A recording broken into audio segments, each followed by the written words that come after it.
Hey everybody, Cole here with Classic Mini DIY, and on today's episode we're going to take as much of the interior stuff as we can and get it inside the car and hopefully as buttoned up as possible. So stay tuned, you won't want to miss it.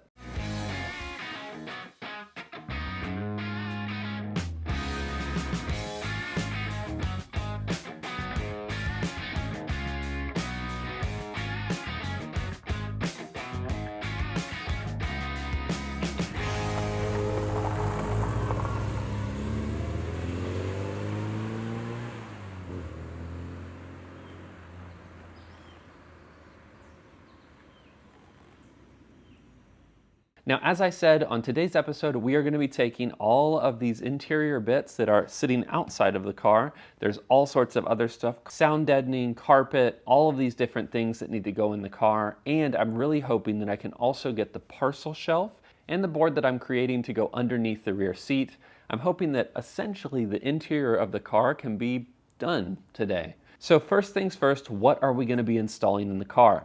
Well, I have a brand new Momo Heritage wheel here. I'm so excited about using this. I have been running the same Momo wheel for years and years. It has been a really nice wheel, but it was smaller than this. And the last round with the turbo has taught me that I need a slightly bigger wheel because the torque steer on that engine is quite substantial. So the extra circumference on this wheel is going to help me keep that traction on the ground. And we have the beautiful new seats that were trimmed here locally in Charlotte by a wonderful, wonderful guy here local to me. But I got those trimmed to match the door pocket, cards, all of the things that come from Newton commercials so that there's a nice cohesive color scheme going through the car.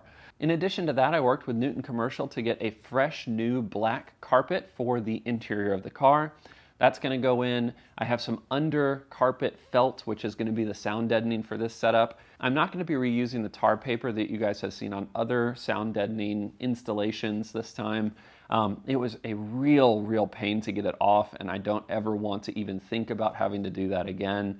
And in reality, it only helps with vibrations. It's not made to reduce the overall resonance and drone that I think a lot of people are trying to eliminate. So I'm going to get those carpets down, I'm going to move these seats out of the way, and I have a special new product that I want to show you guys that I'm going to be installing with these new seats that's going to be available in the store after this video. So you won't want to miss that either. Okay, so first up we are going to install the carpet. Now the carpet's pretty simple to install in a Classic Mini. There's not a whole lot of like weird contours or anything like that. And we're really lucky that a company called Newton Commercial actually makes brand new carpet sets. So with these carpet sets, there's only a couple pieces that get sprayed into place and like adhesed onto the body.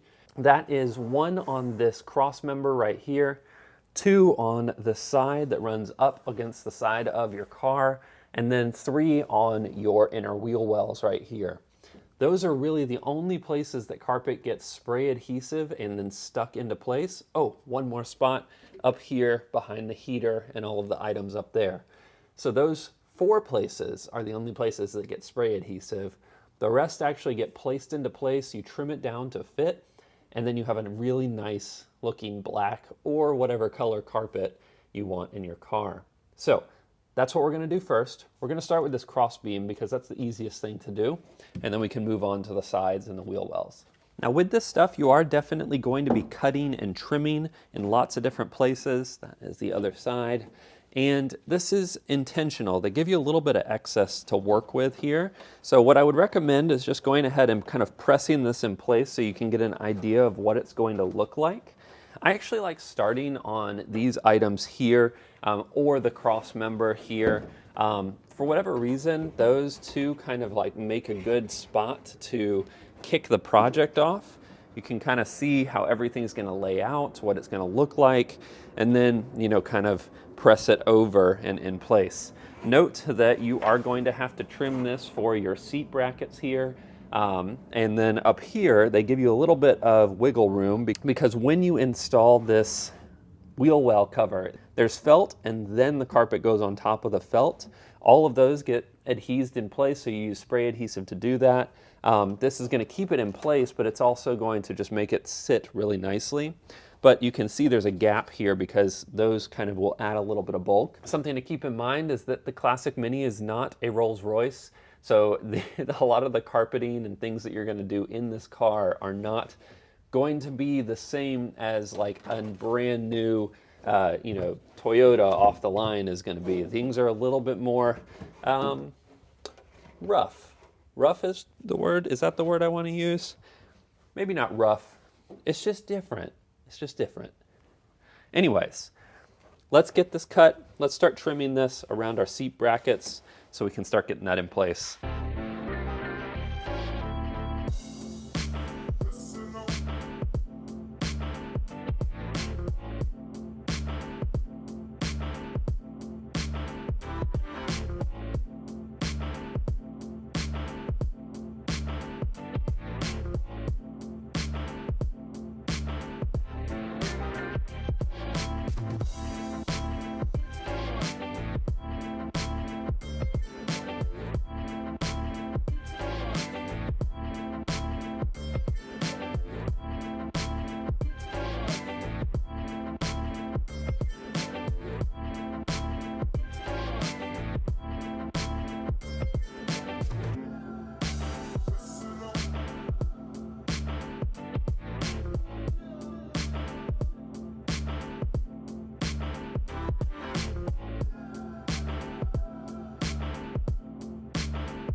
All right, before we get into the front portion of the carpet, I want to stop just a minute and show you guys something that's a little bit unique to my car. It's not unique to Mark I Minis, but it's unique to the way I'm setting up the electrical system in this car. So you'll notice there's a little button here that I have mounted, and this is just a simple momentary switch that I got from my local hardware store. I'll put some links to these that are similar to the one that I'm using here in case you want to do something similar. But with my car, I'm not running basically any electrical along the floor.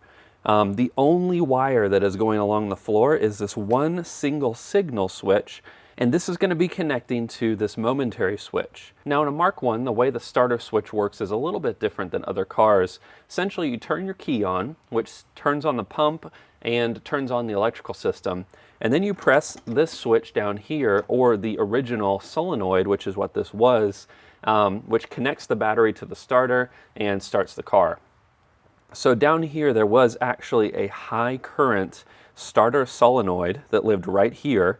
Your battery cable would connect to that, and then that cable would extend up to your starter. So your starter didn't have a solenoid on it like a modern one would. It was very early style of starter. Later cars had a pre-engaged system with the solenoid built in and more traditional setup where you turn the key to start the car. But I felt like this was such a unique piece of character for the Classic Mini that I wanted to keep it looking the same. Now, the Haltech ECU gives me the option to do that with a simple input switch. This input switch is low voltage. It'll connect to this switch here, which I'll just ground. And so what'll happen is when I want to start the car, I'll do the same thing I did before, which is turn the key on. That'll start the electrical system. And then I'll reach down here and press this button. And I'll hold it while I want to start the car. This is going to then tell the ECU, hey, send a signal to the starter solenoid, which is actually a modern style starter.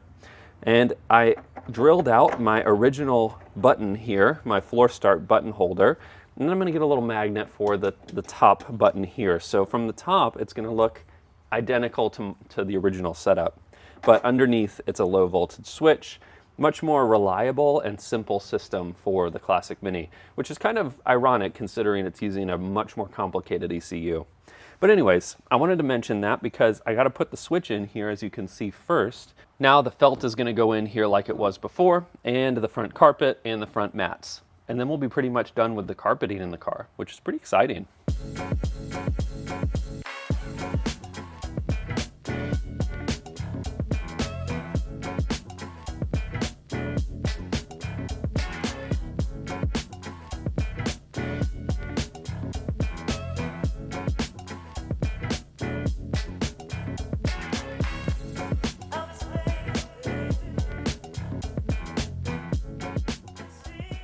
So the next thing I'm going to do is the under rear seat like kickboard. Now this is from Mini Spares. It's pretty basic. It has black carpet on it that matches the black carpet I already have.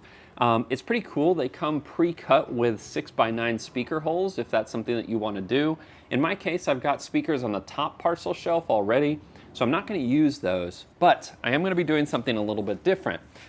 For those of you who love music or love driving and listening to music, it's something that you're going to want to consider when you're putting in your interior, but also just putting together your Mini. How are you going to do your stereo system? In my setup, I'm using a Stealth style amp, which is a headless amp, so you don't have the big head unit with all the flashy blue red lights on side your dash. So instead, in my car, what I've got is a small amp that's about this big, mounted underneath the rear seat, and then it has a small little controller unit with really basic stuff: volume, next, back, and play. Also a little Bluetooth signal because this is a Bluetooth headless amp. They were originally designed for like marine applications for boats where you'd want to put the amp away, have just a waterproof little controller somewhere outside on the boat. It can get wet, it won't mess up the amp. But it's great for classic cars because you can use it as a controller somewhere discreet, or you can have just this tiny little controller on your dash if that's what you want to do. In my case, I don't want it visible. I don't really care for it to be up on the rally dash. I had that on my last one. It was fine, but it's not really what I want to do this time. So I'm going to be mounting this inside or on this little parcel shelf, or I guess it's a kickboard. So it's going to live somewhere around there, kind of like that. So whenever I want to like adjust the sound, go to the next track, if I'm not controlling that on my phone, which is on a little suction cup mount on the windshield, I can reach back and toggle these big old buttons. They're really easy to press, really easy to find. I was thinking maybe put it here, here. Hadn't really decided initially, but it has a little retaining square like this. You can either mount it right on top or you can recess it. We're going to recess it because I think it looks better. And in order to do that, since we have these pre-cut 6x9 holes, I'm just going to go ahead and use one of those holes, which means I can cut the square out of one of these inserts, put it back in place, or really put it back in place like this, glue that in, that'll stay, and then we'll cut our hole in the fabric here, and then that'll go right inside. Pretty straightforward, I think. I was going to do like a nice stained rear kick plate, but I kind of want all of this underneath the rear seat to just disappear. So I'm going to do this just in the black carpet, and then I'm going to do something really special for the rear parcel shelf above the back seat. We'll get to that in a minute. I'll probably cover that in this video. Anyways, let's kind of measure this out, figure out what the center is, and then we'll cut some holes.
All right, and so with the seats installed, that is pretty much the entire interior. We are still missing one panel over here for the dash, and unfortunately, while I was testing out and scaling these gauges for my Haltech ECU, I did fry the water temperature one, so I have to wait for one of those to come in and be in stock, and then I can put the whole dashboard back together, which will be really exciting once that's done.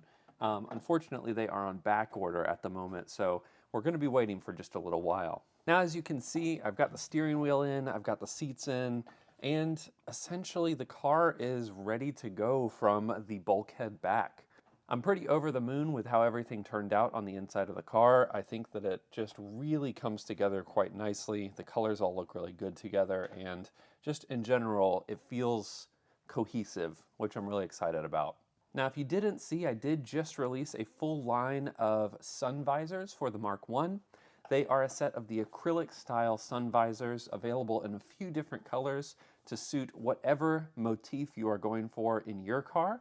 Now, these are available on my store for a really affordable price, and they come with some of the hardware you'll need in order to mount them up in your car. You'll need to use some of the original sun visor hardware in order to make them work, but I'm really pleased with how they turned out, and they come laser cut, perfectly fit for your car. So if you're interested in picking some of those up, head over to the link in my description and check them out. Also, the next episode, we are going to be tackling engine stuff, which is going to be so exciting. I can't wait to start showing you guys how that engine's going to fit in this little Mini and how we're going to wire it up with the Haltech ECU. So you won't want to miss that. And if you haven't already, subscribe and follow this build. We are getting really close to the end and for the first startup and checking oil pressure. So can't wait for that. It's going to be really exciting. Anyways, if you guys have any questions whatsoever about the stuff I did in this episode, feel free to post those in the comments section below, and I'll do my best to answer those. And that's about it. I appreciate you guys joining in. And until I see you on the next one, you know the drill. Enjoy those minis and motor on. See y'all.